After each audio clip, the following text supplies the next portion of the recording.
Hey y'all, it's Mandy. Before we talk about this week's episode, I want to say shout out to the patrons. Y'all are the reason I'm still doing this.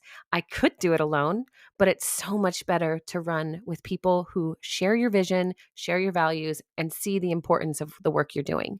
So if you're interested in all the premium content, hearing about the questions and answers, or even being a part of our live patron chats, check out my Patreon. It's under @Mandy Capehart, or you can search for Restorative Grief with Mandy Capehart and find it that way. Welcome back to Restorative Grief with Mandy Capehart.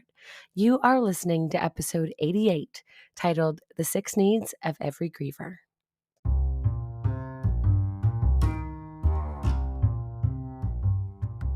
Our chat this week comes from the world of grief education. In my day job, I'm a certified grief educator and professional coach, which means I'm always looking for new ways to share grief literacy and what might be new information to those who are grieving or supporting grievers. So, our content comes from one of my education courses with grief author and therapist David Kessler.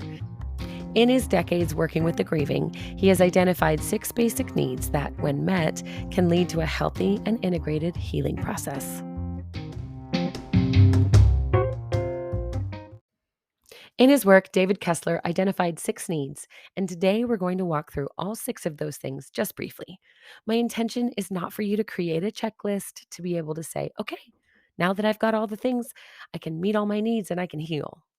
My intention is for you to become more aware of the ways you might express what you need or look for opportunities to meet those needs, either through your own actions or by inviting the compassionate action of people who love and care for you. The first need is to have your pain witnessed. We know that grief is intense and isolating, so we need to give ourselves permission to acknowledge our loss and to invite someone else to acknowledge it with us. Having a witness to our pain does not mean we allow someone to try and fix it or to bring in all their advice. It means we are allowing ourselves the vulnerability to admit that we need to feel seen. This is a very normal process that gets weird when the person witnessing tries to repair or comfort without permission. We don't want someone who's coming in with an agenda. We want them to meet us right where we are, right here and now, no matter how uncomfortable it may be for them. Offering our witness or holding space for another person can create meaningful, quiet moments in a friendship. You don't have to worry about saying the right thing. And often, you don't have to worry about saying anything at all. If you've been invited to bear witness to someone's pain, please consider it an honor and treat it as such. Because you are truly on sacred ground when you recognize this nuanced and complex part of our humanity and offer compassion instead of correction. Second need of the griever is to express their emotions. When people are bearing witness to our grief, it can feel really frustrating to feel like they can't handle our big emotions. Phrases like, calm down, it will be okay, or God will get you through this, become dismissive platitudes that serve only to tell the griever that the person speaking is not capable of hearing their emotions. As a point of clarity here, I am using the word emotions, but often you will hear people interchange emotions and feelings. In the restorative grief model, we give credence to the fact that our body experiences a physical manifestation or a feeling, while our emotional state can be witnessed through a thought or an expression of our heart. If you're not quite sure what I mean, I'll include a link in the show notes for you about this more clearly. But think of the feeling of tiredness. Tired is not an emotional state necessarily, it's a feeling that impacts our emotional state. Regardless of how we talk about it, grievers need to feel freedom to explore the power and impact of their emotional states and feelings they experience without shame, shoulding, or prescriptive language. When we offer that permission to connect to a griever, we are often handing them a lifeline. The third need of the griever is to release the burden of guilt. Guilt and grief are often bedfellows as we naturally wish we could press rewind and repair our relationships where we veered off course.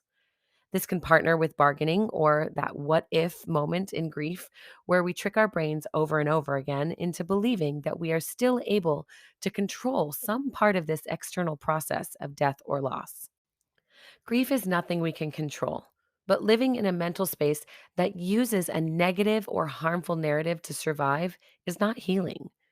If you find you are existing in a space of guilt, or you are placing guilt, shame, or accusation on a griever for the state they are in, then offer instead the simple question of whether or not the thought or behavior is helpful or harmful. This is often an approachable question, even for the most disconnected griever, to then be faced with a choice and some autonomy, which is one of the very things we've lost when we begin to grieve. The fourth need of the griever is to be free of old wounds. In my work as a grief professional, I aim to invite grievers to be present with the little nudges they experience in grief. There are many moments we experience as we begin processing our losses that may seem to come out of left field. Sometimes we find ourselves thinking about an event from 20 years earlier, and we realize we never gave it the compassion and attention it deserved. While we do not need to revisit a trauma in order to metabolize the experience and operate in healing through the old wounds, we can begin to ask the question, what happened to me? This question allows us to develop self compassion, curiosity, and to recognize where we deserve to also bring healing into the story of our past. Allowing our past self to experience forgiveness, even decades later, allows us to move differently today and with more intention for the grief we are now experiencing. The fifth need of the griever is to integrate the pain and the love. Integration includes acceptance, but that's not the only part of it that we need for healing. Integration is an incremental, slow but steady process of recognizing the both and of grief, that gray space. We can be both devastated and grateful. We can be heartsick and comforted. And this is where intentional and skilled witnessing, even witnessing of ourselves, can play a huge part in healing. The griever who is given space to experience the complexity, to question the nuance, and to explore the possibilities is learning that they can be guided into wholeness without setting their heavy parts aside. Healing from grief doesn't mean we no longer think about our grief experience or that we forget about the big feelings, emotions, or griefy thoughts that come our way.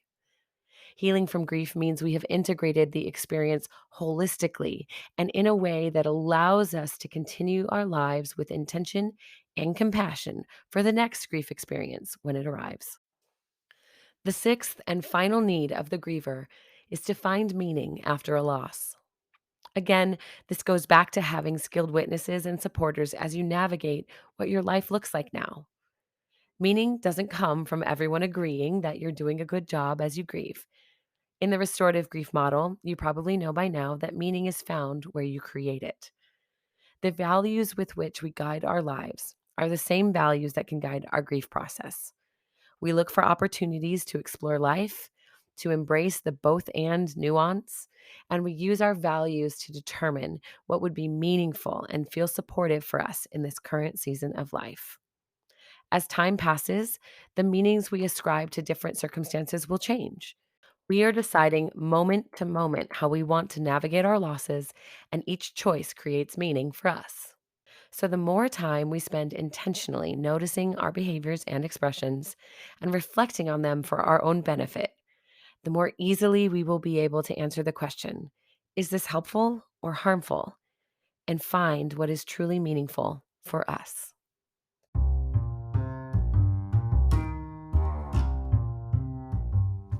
Thank you for listening to episode 88 of Restorative Grief. When I became a certified grief educator through David's program, I assumed our course would be full of other grief professionals like myself, or even budding grief professionals ready to effect change in their own community. But the truth is, the majority of people were grievers just looking for a lifeline of their own. We are all trying to heal. And some do well in large group settings, while others need one-on-one attention. But we all need to know that what we experience will not be in vain. If this is your first time listening to Restorative Grief, I hope you feel something stirring inside, something meaningful and inspiring, because grief work is difficult, but not impossible, because you're not doing it alone, no matter what you might think. If you're interested in a larger community of people to talk about loss and grief, consider joining the Restorative Grief Project, which is my free online coaching group or become a patron of the show to join our quarterly live chats on Discord. The links for both of those and more are in the show notes, or you can always come find me on social media under @MandyKPart. I'd love to hear from you and hopefully learn a little more about who you are and what you're experiencing in your grief story too. And as always, one last thing. Please remember, the only solution for grief is to do the work of grieving. Thanks for listening. I'll see you next week.